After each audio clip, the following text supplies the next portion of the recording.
You get to decide your American dream. And because I was homeless, and because I was a high school dropout, and because people came and saved me, they took me from that abandoned building. They dropped me off at night school and helped me to get my GED. They walked me through the 4-year degree. They walked me through the master's degree. They walked me through the PhD. They only told me pay it forward. And so I'm trying to spend the rest of my life paying it forward. What do you want? And when you know what you want, you will do anything it takes to get it. You will study as long as it takes. You will figure out your dot. You won't go to sleep till you figure out what your dot is. You won't go to sleep till you figure out who your audience, who you're going to impact. You won't go to sleep until you've read every piece of information in this course so you know it like the back of your hand. You won't go to sleep until you have the knowledge that it takes to do what you're able to do. So I'll ask you, what's the American dream for you? And the more clarity you have, the quicker you're going to get to the dot. See, you can't get to the dot because you ain't got to the dream. It's hard. It's tough. You don't have clarity. And so that's what I need us to work on. I need you to get that clarity. But it's easy to get the clarity when we had a dream. And I know what I want, y'all. Let me tell y'all something. I've owned multiple homes, and I know what that feeling is like, when you close. But my, what a feeling it is to take kids from urban cities in the Midwest to California who've never been there before. Let me tell y'all the biggest thing. All right, it's two big things. One big thing was, somebody asked this one kid, what was the best part of this trip for you? They thought he was gonna say Super Bowl, meeting CP3, all the stuff they thought. He said, the bed. They said, what do you mean by that? He said, I haven't slept in the bed in 2 years. My mom and I have been homeless, living from place to place. I sleep on the floor. He was like, just the bed for me. It was the bed for me. I was like, whoa. I gave somebody a bed in California. And look, I did it so big, I didn't take him to LA. I sent him to San Diego and put him in a hotel right off the harbor. And then we got him a limo and drove him back to LA back and forth. Are you hearing what I'm saying? But here's the bigger part. The bigger part for me were the kids that said, we can't believe we here. I said, what do you mean by that? So many people in our lives have made us promises and lied to us that we didn't even believe you were telling us the truth when you told us you was gonna take us to the Super Bowl. I know my why. I know why I get up. That's the problem with a lot of you. You're a great person. You've got a phenomenal story. You're gonna be able to change somebody's life. For some of you, I'm gonna need to simplify it for you, all right? I'm gonna need to simplify when they say that mindset. I wanna simplify it. So I'm telling you as a high school dropout, I'm telling you as somebody who was homeless, who for 2.5 years either lived in a car, in an abandoned building, in somebody's basement under the bed, sneaking hide under the bed, in a restaurant. Come on, I just gotta tell y'all, because a lot of y'all, you may not know who E.T. is. So you just heard the PhD pastor. No. Let me tell you, the 16-year-old who left home, right? Because I found out the person that was raising me wasn't my biological father. I kind of knew it, but didn't know it. Like I'm talking about left school, right? I'm talking about eating out of trash cans, not taking showers, not able to brush my teeth. I'm going to church. Come on, I want to take you back. I don't want you to look at this like, this guy doesn't exist. We're not speaking from this guy. This guy's not helpful to me right now. We're gonna go back to the 16-year-old who had absolutely nothing and who's considered the #1 motivational speaker in the world. Who's considered, come on, y'all, I'm in the industry with legends. I'm in the speaking industry with legends who are killing the game in business, who are killing the game in impact. I'm among the legends, y'all. What is this thing? I'm just telling y'all from my personal experience. I'm telling y'all I was homeless, right? Not because I'm proud of it. I wasn't brushing my teeth. I'm not proud of that. I wasn't taking a shower. When I would go to different events, I smell. I was homeless. Like not like radio homeless, TV homeless. Like I was homeless. I'm not proud of that. But the question is, how did you go from that to this? How did you go from that to being invited to this? How did you go from that to being in this circle of influence? How did you go from that to doing commercials? How did you go from that, E.T., bringing kids to Super Bowl, taking kids to you? How did you do it, E? How did you do it? And I'm gonna tell you something. You're gonna be excited because 60% of what you need to take your business to the next level is you. Write that down. It's you. Oh man, I'm trying to tell y'all. Listen to me. I'm trying to tell y'all. So some of you trying to figure out, can I be honest? Actually, when you figure out who you are and you start loving you and valuing you and believing you and walking in you and showing up you. That's the problem with most stuff. You believe it or not, you're not showing up you. You making adjustments for other people because they told you not to get into business. You making adjustments. Listen to me, I'm not trying to be funny. A large portion of humans, I'm saying 70%, you not you. Your boss got you something else. So somebody, a friend has you somebody else. Do you know that you would be much more successful if you could just always be you? The problem is you dummy down. The problem is you compromise. You're not often you. You're not up. Dr. Seuss said nobody can be youer than you. But the problem is you're not you. You're being pressed by the culture. You're being pressed by the media. You're being pressed by people close to you. Can I tell you what? The day E.T. blew up is the day E.T. just stopped. The day, listen to me very close. I got a big event to go to soon. Somebody was like, what are you wearing? I said, I'm wearing me. I'm coming as E.T. I'm coming as E.T. I'm not about to go to Louis Vuitton or Gucci. There's nothing wrong with those stores, but I'm not about to go get dressed up. I'm coming as E.T. because that's who you invited, right? I'm not about to spend $1,000 on some clothes to be somebody that I'm not. I'm about to show up I'm about to show up me. And why am I going to show up me? Because I know me works. It's when I'm not me because I'm trying to be what you want me to be that I mess up. You ain't nobody. If you can't pass that bar exam, you ain't nobody. You went to school to be a doctor, you failed. You ain't nobody. Your mama don't love you. You ain't nobody. Your best friend took your man. You ain't nobody. You ain't nothing.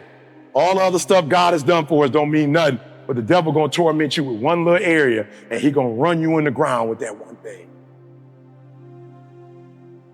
When I wake up in the morning and I say I'm blessed, people be thinking, oh, because he got a prosperous career. No. Oh, he blessed because he in a relationship. No. You can be in a relationship and be tormented by that relationship. A relationship ain't. You thinking like a relationship equal, but somebody hit me the other day, like, yo, bro, I can't wait till I get married, bro. I said, and what? Holler at me, and what? like, come on, God, I've been married 34 years. Talk to me. What do you mean when you say that? I'm not saying there's nothing wrong with marriage, but you saying it like it's the savior. You saying it like you connect with another person. You ain't at rest and they ain't at rest. You ain't completely whole and they ain't completely whole. What you think about the comfort that? And I'm talking about I was like, watch what the devil does. Torment. I'm saying, I promise, anybody got friends you talk to on a regular basis and they doing good, and then all of a sudden for 2-3 days, they just go off the grid. You don't know what's going on. And then when you call, they super depressed. Anybody in the room, is that, you got any friend or anybody you know, a loved one? I promise you, I was like, what's going on? I called like, yo, you don't seem yourself. What's going on? Man, I could just get into a relationship. I was like, where'd that come from? But what the devil will do is torment you. There are those of you in this room right now, the devil done told you, if you don't get married by 30, girl, you ain't nothing. Tormenting you. As if another human. He never said when you get married, you're going to be the apple of my eye. When you get married, you're going to be the head and not the tail. You're going to always be the tail until you get married. That's not in the word. But the devil in society has told you that if you are this age and you ain't got somebody, then you're not, and you're being tormented by it. So you can wake up, young lady, you got a job, you a lawyer, you work for a firm, you got a kid, you killing the game. Whatever your circumstances are, you loving life. And then you watch something on the internet and it's like relationship, and then you like, oh, they're in a great relationship. I ain't in no relationship. Talk back to me, I ain't lying. You was doing great. You have reading the word. You was on fire for Christ. And then you turn on the internet and they at the beach somewhere and they looking like they having the greatest time of their life when all you got was 5 minutes of their marriage on social media. And you got the best 5. They posted the best 5 with a filter and threw some music on that joke.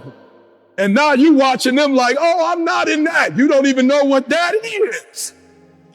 You don't even know what that is. You might not even want that if you knew what that was. But now all of a sudden your great job don't mean nothing to you no more. Your great life don't mean nothing to you no more. Your kids don't mean nothing to you no more. God the Father don't mean nothing to you no more. That house don't mean nothing to you no more. The devil is tormenting you and saying, I don't care if you got all that. You ain't nobody if you ain't got a man. You ain't nobody. If you can't pass that bar exam, you ain't nobody. You went to school to be a doctor, you failed. You ain't nobody. Your mama don't love you. You ain't nobody. Your best friend took your man. You ain't nobody. You ain't nothing.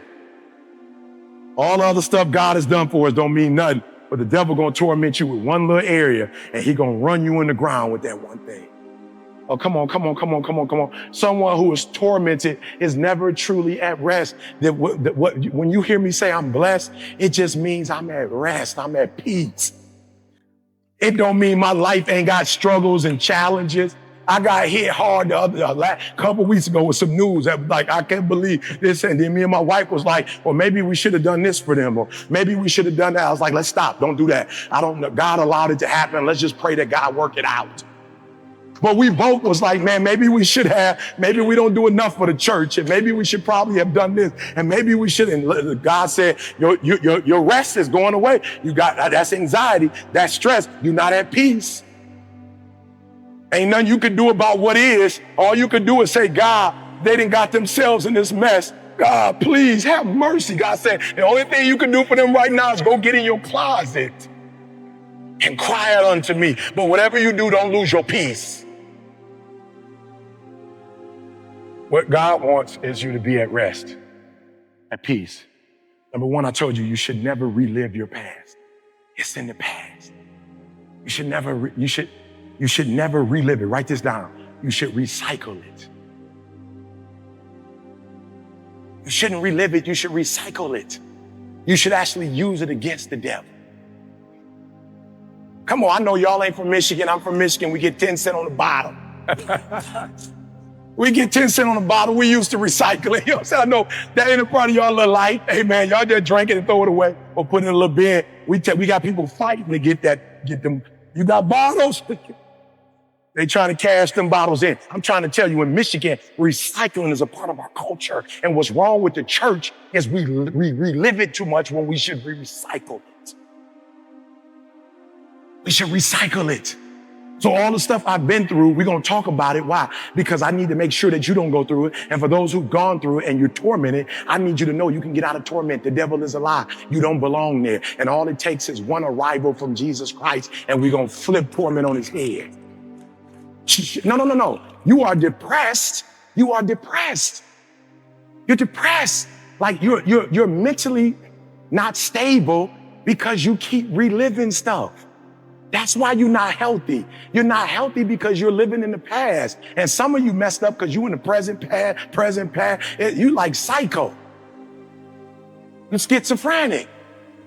You need to live in the present. Why? Because he said you could. Not what they said. It don't matter what they said. Can I talk to somebody? Please, can you hear the words that are coming out of my mouth? Please, I'm standing on the stage today, not because every teacher thought I deserved to be here. I'm not standing here today because every pastor I ever came through saw what God saw in me. I'm not here today because my mama thought I was the best child in the world. My own mama gave up on me, but God didn't give up on me. And regardless of what everybody else thought, God says, you are anointed, son. God says that your steps shall be ordered, son. I got an anointing on your life. It don't matter what they think. It don't matter what they say. As long as I say you are anointed, as long as I said I forgave you and threw it in the depths of the sea, you ain't got to worry about what they say or what they think. They ain't waking nobody up. They ain't anointing nobody. I gave you an anointing. You walk in your anointing. You use your anointing. And you don't worry about what nobody say about your anointing. This ain't no popularity contest. I don't need their approval to bless you. I don't need them to co-sign you to bless you. As a matter of fact, they can do all that judging if they want to. They gonna get caught in the past, but make sure your butt don't get caught in there. You live in the present of the Holy Ghost and get ready for the future not only have for you, but I have for others through you. Are you listening to me today? You are a royal priesthood. Get that in your spirit. You are a chosen generation. I don't care what you did. You are a royal priesthood. You are a chosen generation. You are a head and not the tail. You are above and not beneath. You are a lender and not above. You are a child of God. Forget what they say. Forget what you say about you and believe what God said about you. Walk in what God said. Here's the deal. If you get to the top of the tree, all the fruit from the bottom at the top is going to be there, son. I'm trying to tell you the reason why you're not doing it is not because you don't have what it takes to do it, not because you don't have the ability to do it, but whatever it is you say you're going to do, the meaning is not strong enough. Somehow the meaning is not strong enough. You've not put enough value in it. You don't have enough skin in it. You played around with it so much that you don't have nothing to lose if you don't do it. What I'm telling you is you got to create the type of scenarios, not the goal, the type of scenarios that if it doesn't work, you lose everything. And because you cannot lose everything, you got to make it happen. So I don't need you focusing on cars and money and stuff. You're going to get that. I need you to focus on why you were born in the first place. Why are you here on earth for this particular time? What are you doing here? And there are those of you in this room, you are great. You are phenomenal, and you're not walking in it because you don't know who you are and what you want. So there is no playtime. There is no fun time. If you don't know what you want, then you've not begun to live yet. And so I need you to spend, E.T., I don't know what I'm passionate about. You better find out. It's our time right now. I want to make that plain. Listen to me very closely. There should be a sense of urgency. We don't have another 100. We don't have another 150. We don't have another 175. We don't have another 200 years. They talked about the legend. One day you will be gone, but you may not necessarily be a legend. You're going to die regardless. Being a legend is a choice. It's a choice.